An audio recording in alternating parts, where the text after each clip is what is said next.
క్రీస్తునందు ప్రియమైన దేవుని బిడ్డలందరకు మన ప్రభువును రక్షకుడైన యేసుక్రీస్తు నామములో నా యొక్క వందనాలండి.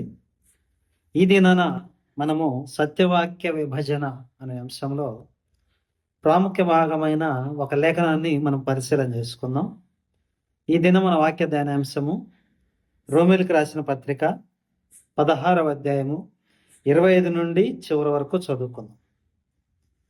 సమస్తమైన అన్ని జనులు విశ్వాసమునకు విధేయులగునట్లు అనాది నుండి రహస్యముగా ఉంచబడి ఇప్పుడు ప్రత్యక్షపరచబడిన మర్మము నిత్య దేవుని ఆజ్ఞ ప్రకారము ప్రవక్తల లేఖనముల ద్వారా వారికి తెలుపబడి ఉన్నది.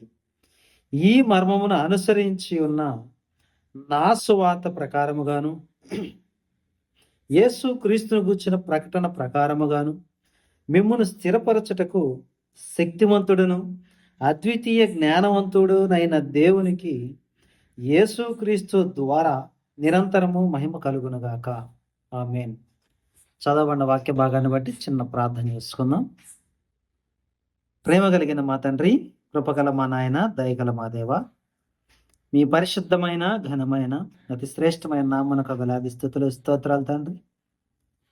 తండ్రి యొక్క సాయంత్రకాల సమయంలో నాయన మీ యొక్క సత్య లేఖనాలను మేము ధ్యానించుకొంచుండగా ప్రభా తండ్రి, మీ యొక్క వాక్యంలో ఉన్న మర్మములను మాకు పరిశుద్ధాత్మ దేవుని ద్వారా బోధించి దాని ద్వారా తండ్రి మీ యొక్క సత్య లేఖనాలను మేము గ్రహించడానికి మాకు సహాయాన్ని దయచేయమని తండ్రి, మీ చిత్తం అయితే మీరే మాకు తోడుగా ఉండి ముందుండి నడిపించమని సమస్త మహిమ ఘనత ప్రభావాలు మీరు మాత్రమే పొందుకొనమని మా ప్రభువును శ్రీరక్షకుడినైన యేసు క్రీస్తు వారి అతి శ్రేష్టమైన నామంలో అడిగి వేడుకొంచు ప్రార్థిస్తున్నాం తండ్రి. ఆమేన్. అందరికీ వందనాలండి. ఇక్కడ చదవబడిన లేఖన భాగాన్ని ఒకసారి మనం పరిశీలన చేసుకుంటే పౌలు గారు అన్ని జనుల గురించి మాట్లాడుతూ ఉన్నాడు. మనం గత భాగాల్లో మాట్లాడుకున్నాం కదా, పౌలు గారు పత్రిక రాస్తేనేమో అది అన్ని జనులకు సంబంధించిన డాక్ట్రిన్ అని, ఇక పేతురు గారు మిగతా శిష్యులు ఎవరైతే ఉన్నారో వాళ్ళు రాస్తే సున్నతి గల్ల వాళ్ళకి బోధకులుగా అని చెప్పేసి మనం మాట్లాడుకున్నాం కదా. ఇక్కడ ఈ లేఖనం ద్వారా మరింత క్లారిటీగా పౌలు గారు ఏ విధంగా అన్యులతో మాట్లాడుతున్నాడు అన్నది మనం పరిశీలన చేసుకున్నాం. ఇక్కడ పౌలు గారు మాట్లాడుతున్న మాట, సమస్తమైన అన్యజనులు విశ్వాసమునకు విధేయులగునట్లు అనాది నుండి రహస్యముగా ఉంచబడి ఇప్పుడు ప్రత్యక్షపరచబడిన మర్మము.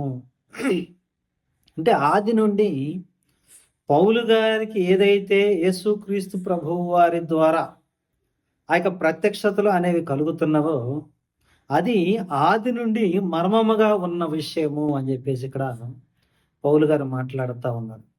అది ఎప్పుడు ప్రత్యక్షపరచబడింది అంటే, ఎప్పుడైతే పౌలు గారిని అన్యుల వద్దకు పంపాలని దేవుడు నిర్ణయించాడో, యేసుక్రీస్తు వారి ద్వారా మరలా పౌలు గారు సువార్తను అందుకున్నాడో అప్పుడు ఇది బయలుపరచబడింది అన్నది ఇక్కడ మనకు చాలా స్పష్టంగా అర్థమవుతా ఉంది. అయితే ఇక్కడ పౌలు గారు మరి మొట్టమొదట వెళ్ళడమే మరి అన్యుల వద్దకు వెళ్ళాడా అంటే లేదండి. ఆయన కూడా మొదట రాజ్య సువార్తలోనికే వెళ్ళాడు. రాజ్య సువార్తలోనికే వెళ్ళి ఆ యొక్క యూదులకే ఆయన బోధ అనేది చేస్తా ఉన్నాడు. ఆ బోధ చేస్తున్నాడు కానీ వారు పౌలు గారిని అంగీకరించలేదు. మనకి అపోస్తుల కార్యాల గ్రంథము 28వ అధ్యాయము చివరి వచనాలు 26 నుండి మనం చదువుకోవచ్చు. పౌలు గారు ఈ మాటలు వారితో మాట్లాడుతూ ఉన్నాడు. మీరు వినుట మట్టుకు వినురు గాని గ్రహింపనే గ్రహింపరు, చూచుట మట్టుకు చూతురు గాని కాననే కానరని ఈ ప్రజల యొద్దకు వెళ్ళి చెప్పుము. ఈ ప్రజలు కన్నులారా చూచి చెవులారా విని మనస్సారా గ్రహించి నా వైపు తిరిగి నా వలన స్వస్థత పొందకుండునట్లు వారి హృదయము కొవ్వినది. వారు చెవులలో మందముగా విని కన్నులు మూసుకొని ఉన్నారు అని పరిశుద్ధాత్మ యెషయా ప్రవక్త ద్వారా మీ పితరులతో చెప్పిన మాట సరియే. కాబట్టి దేవుని వలనైన ఈ రక్షణ అన్యజనుల యొద్దకు పంపబడి ఉన్నదని మీరు తెలుసుకొందురుగాక దాని విందురు. ఇక్కడ పౌలు గారు చాలా స్పష్టంగా మాట్లాడుతూ ఉన్నారు. ఎప్పుడైతే పౌలు గారు యూదులకు పరిచర్య చేశాడో ఈ యొక్క పరిచర్య అనేది వాళ్ళు అంగీకరించలేదని, ఇది యెషయా గ్రంథంలో ప్రవచనం ద్వారా చెప్పబడుతుంది అని చెప్పేసి వాళ్ళతో మాట్లాడిన తర్వాత, ఇప్పుడు అన్ని జనుల దగ్గరికి ఈ రక్షణ వెళుతున్నది, ఈ వార్త మీరు వింటారు అని చెప్పేసి పౌలు గారు మాట్లాడుతూ ఉన్నాడు. అంటే ఇక్కడ కనుక మనం వాక్య భాగాలను చూసినట్లయితే పౌలు గారు మొట్టమొదట యూదుల వద్దకే వెళ్ళాడు. కానీ వాళ్ళు అంగీకరించిన కారణాన తిరిగి రక్షణ అనేది అన్ని జనుల యొద్దకు వెళ్ళినట్టుగా మనము చూస్తా ఉన్నాం. గత భాగంలో మనం మాట్లాడుకున్నాం కదా, రోమిలకు రాసిన పత్రికలు. అట్లైన యెడల దేవుడు తన ప్రజలను విసర్జించనా అంటే కాదు, మరలా వాళ్ళు కూడా వచ్చే ప్రోగ్రాం అనేది దేవుడు ఖచ్చితంగా చేశాడు. అది ఎప్పుడు ప్రారంభం అవుతుంది దానికి అంటే అన్ని జనుల సంపూర్తి అనేది కావాలి. రోమిలకు రాసిన పత్రిక 11వ అధ్యాయంలో పౌలు గారు ఈ మాట మాట్లాడుతా ఉన్నారు. ఇప్పుడు ఇక్కడ పౌలు గారు మాట్లాడుతున్న మాట ఏంటి అంటే, నా సువార్త, మనం జాగ్రత్తగా గమనించాలి. నా సువార్త ప్రకారముగాను యేసుక్రీస్తును గూర్చిన ప్రకటన ప్రకారముగాను. అన్ని జనులకు తీర్పు దేని వలన వస్తుందంట? పౌలు గారి యొక్క సువార్తల వలన వస్తుంది. మనకి పేతురు పత్రిక ద్వారాను, లేదంటే యోహాను గారి పత్రిక ద్వారాను, లేదంటే ఈ హెబ్రీలకు రాసిన పత్రిక ద్వారాను అన్యులకి అనేది తీర్పు లేదే. ఎందుకంటే ఆ సువార్త ప్రకటన వేరు. వారు దేవుని రాజ్యం కోసం, అంటే భూమి మీద 1000 ఏళ్ల పరిపాలన కోసం వాళ్ళు సిద్ధపడతా ఉన్నారు.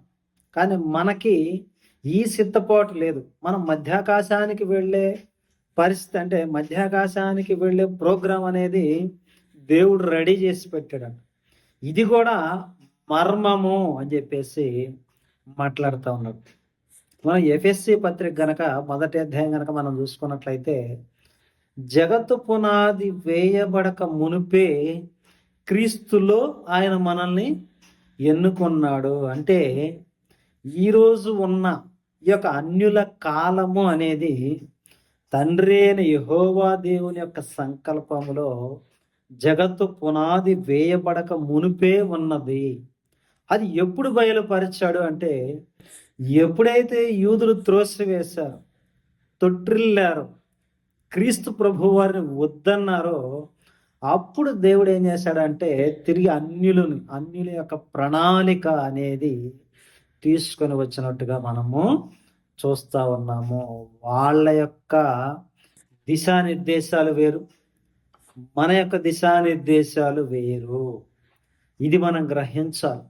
మరి నేను దేని ప్రకారంగా తీర్పులోనికి వస్తాను అంటే, పౌలు గారు చాలా ఖచ్చితంగా మాట్లాడుతూ ఉన్నాడు, నా సువార్త ప్రకటన ద్వారా అని చెప్పేసి మాట్లాడుతూ ఉన్నాడు. కాబట్టి ఈ విషయాలను మనము పరిశీలన చేసుకోవాలి. సత్యవాక్య విభజనలో, అన్యుల యొక్క ప్రోగ్రాంలో పౌలు గారి యొక్క స్టేట్మెంట్ని మనము ప్రాముఖ్యంగా తీసుకోవాలి.